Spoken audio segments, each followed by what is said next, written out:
लोकसभा चुनाव से ठीक पहले पूर्व क्रिकेटर और ईस्ट दिल्ली से सांसद बीजेपी के सांसद गौतम गंभीर ने राजनीति छोड़ने की इच्छा जताई है। उन्होंने सोशल मीडिया पर एक पोस्ट में इस बात की जानकारी दी है।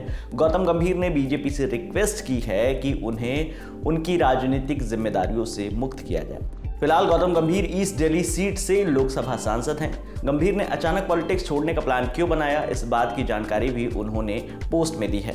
2 मार्च की सुबह गौतम गंभीर ने अपने एक्स अकाउंट पर एक पोस्ट में लिखा, मैंने माननीय पार्टी अध्यक्ष जेपी नड्डा से अनुरोध किया है कि वो मुझे मेरे राजनीतिक कर्तव्यों से मुक्त करें ताकि मैं क्रिकेट के काम पर ध्यान दे सकूं। मुझे लोगों की सेवा करने का अवसर देने के लिए मैं माननीय प्रधानमंत्री मोदी जी और गृह मंत्री को दिल से धन्यवाद देता हूं। जय हिंद।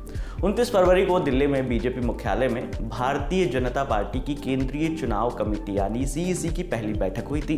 ये बैठक गुरुवार देर रात तक चली थी। बैठक में प्रधानमंत्री नरेंद्र मोदी, गृह मंत्री अमित शाह और रक्षा मंत्री राजनाथ सिंह भी मौजूद थे और भी बड़े नेता जो है इस बैठक में मौजूद थे।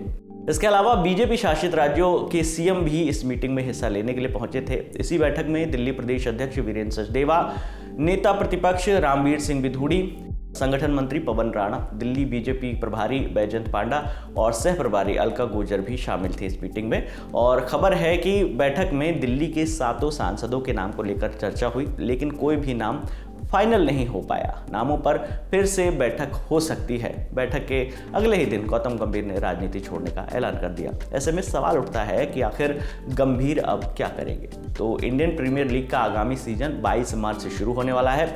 आईपीएल 2024 में गंभीर शाहरुख खान की टीम कोलकाता नाइट राइडर्स के मेंटर का रोल निभाने जा रहे हैं। गंभीर को नवंबर 2023 में केकेआर का मेंटर नियुक्त किया गया था। केकेआर गंभीर की कप्तानी में ही 2014 और 2016 के आईपीएल में चैंपियन बनी थी। अब गंभीर बतौर मेंटोर एक बार फिर से केकेआर को चैंपियन बनाना चाहेंगे। आईपीएल की समाप्ति के बाद गंभीर फिर से क्रिकेट कमेंट्री करते हुए देख सकते हैं। इससे पहले गंभीर आईपीएल में 2 सालों तक लखनऊ सुपर जायंट्स के मेंटोर भी रह चुके हैं। आपको बताते चले कि 2014 के लोकसभा चुनाव के बाद से दिल्ली की 7 सीटों पर बीजेपी ने लगातार जीत दर्ज की है। 2019 में बीजेपी ने 7 लोकसभा सीटें जीती थी। 7 में से 5 तो वही नाम थे जो 2014 के चुनाव में जीते थे। 2019 में ही बीजेपी ने पूर्वी दिल्ली से गौतम गंभीर को अपना उम्मीदवार बनाया था। साथ ही नॉर्थ वेस्ट दिल्ली से सिंगर हंसराज हंस को उतारा था। गौतम गंभीर ने 22 मार्च 2019 को भारतीय जनता पार्टी में वो शामिल हुए थे। भाजपा ने उन्हें 2 महीने बाद ही यानी 2019 में ही लोकसभा का चुनाव जो हुआ था उसमें ईस्ट दिल्ली सीट से उम्मीदवार बनाया था। गौतम गंभीर ने अरविंदर सिंह लवली जो कांग्रेस के कैंडिडेट थे उनको करीब 3,91,000 वोटों से हराया था। गंभीर को उस चुनाव में करीब 7 लाख के आसपास वोट मिले थे। इसी सीट से आम आदमी पार्टी ने आतिशी को भी टिकट दिया था। 2024 लोकसभा चुनाव में आम आदमी पार्टी ने दिल्ली की 4 लोकसभा सीटों पर तो अपने उम्मीदवार उतार दिए हैं। नई दिल्ली से सोमनाथ भारती, दक्षिणी दिल्ली से सही राम पहलवान, पूर्वी दिल्ली से कुलदीप कुमार और पश्चिमी दिल्ली से महाबल मिश्रा को मौका दिया है। दिल्ली में आम आदमी पार्टी और कांग्रेस के साथ गठबंधन है, इसलिए बाकी की 3 सीटों पर कांग्रेस अपने उम्मीदवार जल्द ही उतार सकती है।